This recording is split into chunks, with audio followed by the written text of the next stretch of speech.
Tunlarning birida 67-qishloqda maxluq uyg'ondi. Uning ismi Cho'qintoy edi va bu tunda kim qurbon bo'lishini hech kim bilmaydi.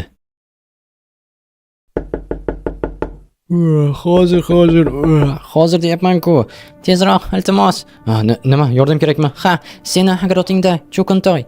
Nima? Cho'qintoy? Yo'q, Cho'qintoy. Stop. Kim u? Sen yaqinda ko'chib kelgansan, bilmaysan-a? Ha, men mana bu yerda yashayman. 16-dom, 16-uy. Aha, mana bu men yotadigan joyim. Xo'sh, shu yerda uxlab ovoz eshitdim. Qanaqangi ovoz? Agrotingdan keldi. Qanaqa ovoz? Shitirlagan.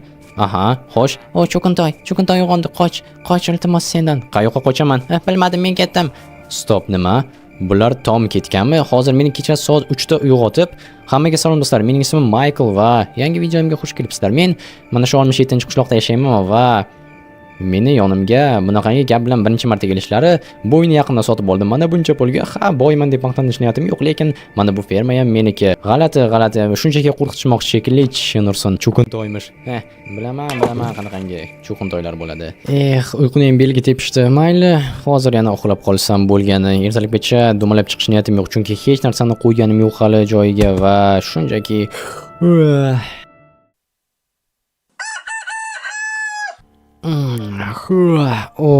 ertalab bo'libdi. Hammaga salom do'stlar. Mening ismim Michael va bilasizlarmi? Kechasi bilan uxlashga qo'yishmadi. Nursin qanaqadir ovozlar haqida gapirib chiqishdi. Yonimga 3 ta jisil tikildi. Tasavvur qilyapsizlarmi? Naqd 3 ta ya. Mayli. Birinchisini videoga olishga ulgurdim, lekin ikkinchisi kelgandan keyin videoga olmadim. Hammasi yaxshi ko'rdinglarmi? Shunchaki yongan uy va agarotim Cho'qintoymish. Aytishlaricha, qanaqadir Cho'qintoy bor emish, suv tagidan chiqib kelarmi? Bu nima bo'ldi? Stop, suyakmi? Agarotni ichida qaysi ahmoq tiqib ketdi? Axir bug'doy odamlar yeydi, non qilishadi. Bular esa shunchaki meni qo'rqitishmoqchi. Mayli, hozir merga ko'rsatamiz. Rasmga olish kerak buni. Oppa, yaxshi. Qani hozir merga olib borib ko'rsataychi, nima derkin bu hazilkashlarni, qo'rqinchli hikoyalar aytuvchilarni, suv tagidan chiqib keluvchilarni. Mer tanishim. Janob mer, assalomu alaykum. Va alaykum. Xullas, bilasizmi nima bo'ldi? Nima? Qaysidir ongi pastlar agrotimga suyak tiqib ketishdi. Nima? Bizda hech kim unday qilmaydi. Yo'q, unday qilmaydimi? Yo'q.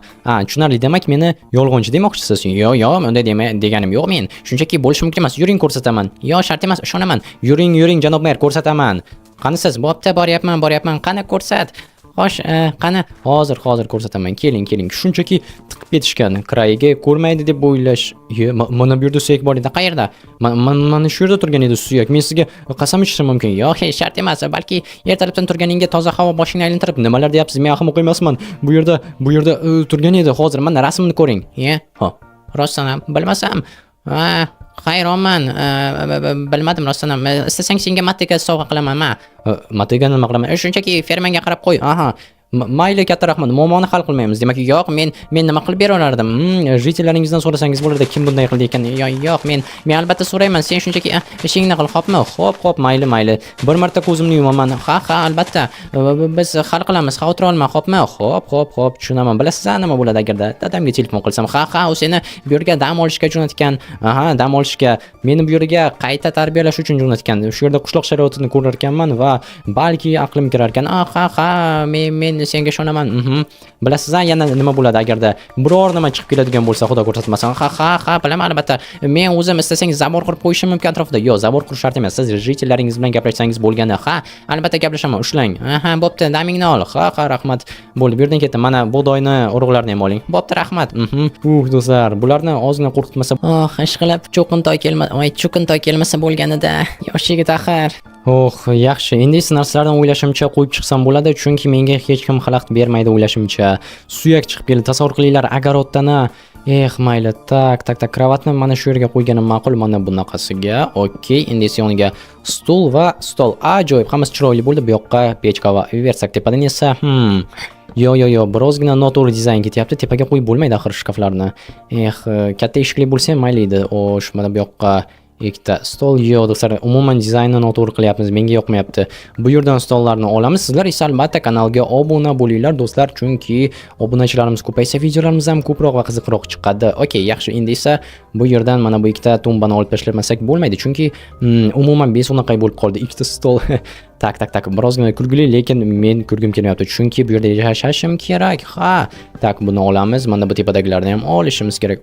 Yes. Endi tepaga ikkita instrumentlarimizni qo'yamiz, bloklar joyida. Endi esa pastdan, mana endi zo'r bo'ldi. Yiqilib tushmasligi uchun hech narsa, mana bunday stul. Buni qaranglar, mana bu style, mana bu dizayn bo'ldi.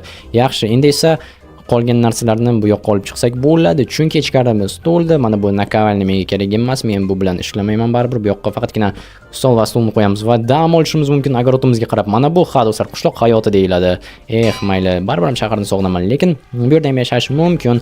Podvalga ham hali tushib ko'rish kerak, lekin vaqtim bo'lgani yo'q. Balki qiziq biror nima toparman. Tak, bu yerda bizga kerak emas narsalar turadi, instrument va pullar shu yerda tursin. Hozircha qornim ochgani yo'q, lekin baribir ham narsalar olish kerak. Xo'sh. Uyqum kelib ketdi. Qishloq hayoti menga mos emas ekan. Tasavvur qilinglar, shuncha narsani bepulga berishdi, shunchaki yangi kelgan deb. Tak, stop, eshikni ochiq qoldirganmidim? Menimcha yopib ketgan edim. Kamerani o'chirdim-da, keyin eshikni qulfladim yoki shunchaki charchaganimdan ochiq qoldirgan bo'lsam kerak. Xayolimda esa xuddiki yopgandek bo'lgan. Mayli, tak, narsalarni olamiz. Stop, menda ko'mir yo'q ekan. Qanaqasiga endi go'shtni pishiraman? Jenurson shaxtaga borishga to'g'ri keladi. Yarim kecha bo'lib qoladi qaytgunimcha. Qornim ta'tilib ketish shundoq ham, lekin qishloqda qiziq joylar ko'p ekan. Mayli, bu safar aniq qulflayman. Bo'ldi. Qulflandi, endi ketsak bo'ladi. Do'stlar, menimcha videoni esnab o'tkazsam kerak. Bu nima bo'ldi do'stlar? Chiroq yonib o'chdimi podvalda? Yo, uy ichidami? Stop, axir bu safar aniq qulflagandim. Ichkarida kimdir bormi nima? Tushga to'g'ri keladi shekilli. Okey. Bo'ldi, birinchi marta. Xo'sh, balki bu yerda elektr nima? Bu qamoqxonami? Hey, hoy, kim yopib qo'ydi meni? Hoy, ochinglar. Hey, tushunursin, qishloqlar, yaramaslar, tushunursin buni. Ochildi. Xudoga shukr. O'ldi chiqib. Yo, ishtonimdan o'chini qisib qoldi. Yo, do'stlar, menga bu yoqmayapti. Bu qishloqqa bekor keldim. Ertaga dadamga, dadam ushlamaydi, bahona qilyapti deb o'ylaydi. Mayli, bo'ldi. Shunchaki charchaganimdan bo'lishi ham mumkin. Balki umuman hech narsa yonmagandir yoki yongan bo'lsa ham, rostdan ham yerda elektr chiroqlar bo'lsa, axir podval sovuq, yana yer tagida ancha chuqur ekan. Shunchaki buzilgan bo'lishi mumkin. Mayli, xo'sh, tinchlanish kerak. Hali ham qo'lim qaltirab turibdi. Balki jitellar qilayotgandir. Bo'lishi mumkin. Shunchaki bu shaharlik deb meni chiqishtirmaslik uchun ketsin deb. Albatta hammalar orzu qiladigan uyni kelib bitta dadam olib berib ketdi. Do'stlar, aldagandim, men o'zim olmadim. Mayli, bo'ldi. Xo'sh, hozir YouTubedan sevimli blogerim Reddartni tomosha qilaman. Shunda bu ham yana jinlar haqida video chiqaribdi. Tushunmadim. Hoy, kim? Odamlar. Tushunursin, mayli. Hozir ko'ramiz. Bu yerda kim? Nima? Chiroq o'chib qoldimi? Yo, bu yerda fakil. Yo, men bu yerdan ketishim kerak do'stlar. Men bu yerda qolishni xohlamayman. Xo'sh, bularni olamiz bu yoqqa. Bo'ldi. Tak. Hech kim yo'qmi? Hech kim. Yo'q, hech qanaqangi ovozlar kelmayapti. Bo'ldi. Hammasi yaxshi. Огород o'z holda, hech qanaqangi cho'qintoyam yo'q. Men bir o'zimman. Sen bir o'zimman qishloqda. Tushunursin, yana eng chekkasida o'tiribman qishloqni. Nima qilishni bilmadim. Boltam bor albatta, lekin o'zimni himoya qilishga qiynalishim. Ana itlar kelyaptimi o'rmon tarafda? G'alat. Nima? Tushunmadim. Bu yana nimasi? Tak. Hoy, kimdir bormi bu yerda? Odamlar. Hey, meni tak. Bu izlarmi? Suvdan chiqib ketdi. Tak, yo, bo'lishi mumkin emas. Nahotki cho'qintoy haqiqat bilsa. Tak, qayoqqa olib boryapsizlar? Nima?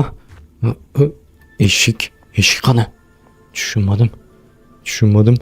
Hoy, qon, mana eshik. Tak. Ovozing chiqmasin, bu yoqqa kel. Hoy, ketdik. Xo'p, janob mer, nima bo'lyapti, tushuntirib berasizmi? Kel ichkariga. Okey, bo'ldi. Nima bo'lyapti? Cho'qintoy.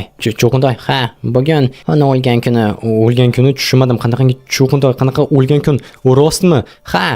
Ancha avval bir fermer bir bolani o'ldirgan. Nima uchun? Xullas, o bola qiziga gap otgan, keyin esa jasadini shunchaki ko'mib tashlagan, suv tagiga. Tushunursin, keyin nima bo'lgan? Xullas, bilsak, o bolani buvisi jodugar ekan va Jodu qilib, cho'qintoyni tiriltirdi. Tiriltirdi. Ha, u suv tagidan chiqib kelardi. Shuning uchun ham cho'qintoy deb erkalatib chaqiramiz. Endi esa o'yinga bor, xo'pmi? Xo'p. Tushunursin do'stlar, tasavvur qilyapsizlarmi? Erkalatib cho'qintoy deb chaqirishar ekan. O'lgan ruhni. Do'stlar, bu yerdan ketmasak bo'lmaydi. Yovuz ruhni cho'qintoy deb erkalatib. Ha. Yo'q, men bu yerda qolmayman. Bu yerda qolmayman. Men bu yerdan ketishim kerak. La'natlangan qishloq cho'qintoy. Do'stlar, agarda video sizlarga yoqqan bo'lsa, like-ni yemasdan ustidan obuna ham bo'lib qo'ying.